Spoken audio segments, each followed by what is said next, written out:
WYMT Mountain News Weekend Edition.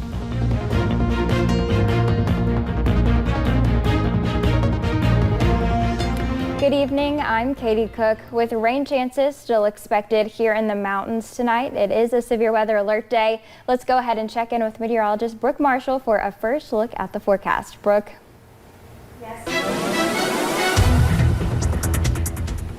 Yes, Katie, we are going to be seeing some more showers later tonight, but right now actually looking pretty dry outside and a whole lot better than what we saw this evening. Let me go ahead and take you to that satellite radar. I mean, you can see just quite a few of those showers that did pass by those earlier evening hours, but those did pretty much move out of here. Now we're seeing much drier conditions, and even that cloud cover is starting to back off just a little bit. But even though we're seeing those drier conditions right now, we are still holding on to this flash flood watch that is going to be in effect through tomorrow until 4 in the afternoon. So we are going to still see a few rain chances tonight, maybe a few thunderstorms just passing by, especially in this region, in the southwestern region.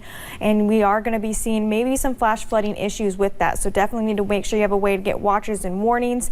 But overall temperature is starting to cool down anywhere from those upper 60s to lower 70s right now. So cooling down quite a bit, but we are going to cool down just a few degrees more as we head overnight tonight. We'll be seeing temperatures dip into those mid to upper 60s overnight tonight. And like I said, some of us could possibly see a pop-up thunderstorm. Now, I do think these are going to be more towards the southwestern portion of our region. The rest of us might actually stay more towards that drier side. Katie? All right, Brooke, thank you. A shooting last night in Louisville's Jefferson Square Park left 1 dead and 1 injured. Now, Jefferson Square Park is where several people gathered to protest the death of Breonna Taylor. Jerica Valtierra tells us what officials say happened. I'm tired. I was there last night, and I'm tired of black people having to fight so hard for something that we should have. We shouldn't have to fight this hard. It should not have to be this hard. You are against racism or you are for it. You have to make a decision. This is the straw that broke the camel's back. Make a decision. The line is in the sand. Saturday evening looked like this. And Sunday morning, a mere shell of what Jefferson Square looked like after a deadly shooting broke out. Those of us that were on the ground know that there's more to this story, and we hope that it's able to be told, but we will not let the houseless people, we will not let somebody with mental illness take full brush of this as we don't know. We're not going to condemn a man that we don't know and we don't know the full story of. LMPD has since taken down all the tents and rounded up all the personal belongings within the park. Kentucky Alliance says even though police took everything down, they're going to rebuild. And is this how you build a relationship? By throwing our things in the trash? They treated us like we were trash. We want better, we demand better, and we are going to get better. We are not done. We are not gonna stop. I don't care what you do. We are not gonna stop. We will be back. We are not gonna stop. Justice for Breonna Taylor. Say her name. Breonna Taylor. Say her name. Breonna Taylor. Kentucky Alliance says the alleged shooter had caused a disruption earlier on that day. He was then escorted away from the park, and he came back and he was escorted away again. And then when he came back, this man who could, as Shamika had said, could barely hold his shorts up, came back with fully clothed and with a gun. How he got the gun, I don't know how he got a gun. He barely had clothes. But there are some who have been among the protesters day in and out, like this man, who has his own opinion. He didn't want to give his name. He's trying to protect his identity.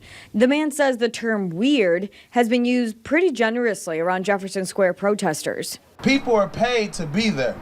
I know for a fact people are paid to be there. That man that was shooting last night, I know a lot of homeless people, and he is not homeless. He is not insane. He is not mentally incapable. His skin is clear, his skin is healthier than mine. His nails is clearer than mine, and his hair is way more clean than mine. Tamika Palmer, Breonna Taylor's mom, was too emotional to speak, but managed to express her sadness for the protester who died fighting for her daughter's death. I'm grateful for everybody who has been out there, who are standing for Breonna. I'm just heartbroken about what happened, though. Like, I cannot believe that somebody will want to do that, or that somebody will want to cause more drama, cause more violence, it's just unreal. It is. In Louisville, Jerica Valtierra, Wave 3 News. One of the victims was 27-year-old Tyler Girth. The University of Kentucky alumni was known for his activism against racism and police brutality. And today, officials confirmed that a suspect was arrested in the fatal shooting of Girth. Stephen Nelson Lopez has been in police custody since the shooting happened Saturday around 9 p.m. He's being charged with 1 count of murder and 1 count of wanton endangerment first degree. 2 Knox County Detention Center inmates escaped last night sometime between 9 p.m. and 10 p.m. Officials are on the lookout for 27-year-old Cody Abner and 45-year-old Tommy Witt. Abner has a history of drug possession and trafficking, and Witt was facing a charge of assaulting and running away from a police officer. If you have any information or tips, you should contact your local law enforcement. Officials say these inmates are considered dangerous. Laurel County sheriffs are asking for your help in the search for a missing man. 26-year-old Devin Pennington was last seen off Burt Reams Road on June 25th around 7:30 in the morning. Sheriffs say that he might be in a silver Chevrolet Cruze. If you know any information on his whereabouts or have any other tips, please contact the Laurel County Sheriff's Office at 606-846-6600. Governor Andy Beshear sent a new release this afternoon, giving us an update on COVID-19 numbers in Kentucky. The governor announced just 67 new cases today, but remember, there could be a delay in some health departments reporting case numbers during the weekends. Kentucky now has at least 15,232 COVID-19 cases. Governor Beshear also announced 4 new deaths, bringing the state's death toll to 558. He did not give an update on how many people in Kentucky have recovered from the virus, but as of yesterday, 3,730 people had recovered. The next step in the reopening process means a lot of changes for bars and restaurants. Bluegrass Tavern in Lexington is ready to reopen its doors to the public after Governor Beshear announced that bars will reopen tomorrow. Although owners are more than ready to open their doors to customers, the new stress is figuring out how to do it safely.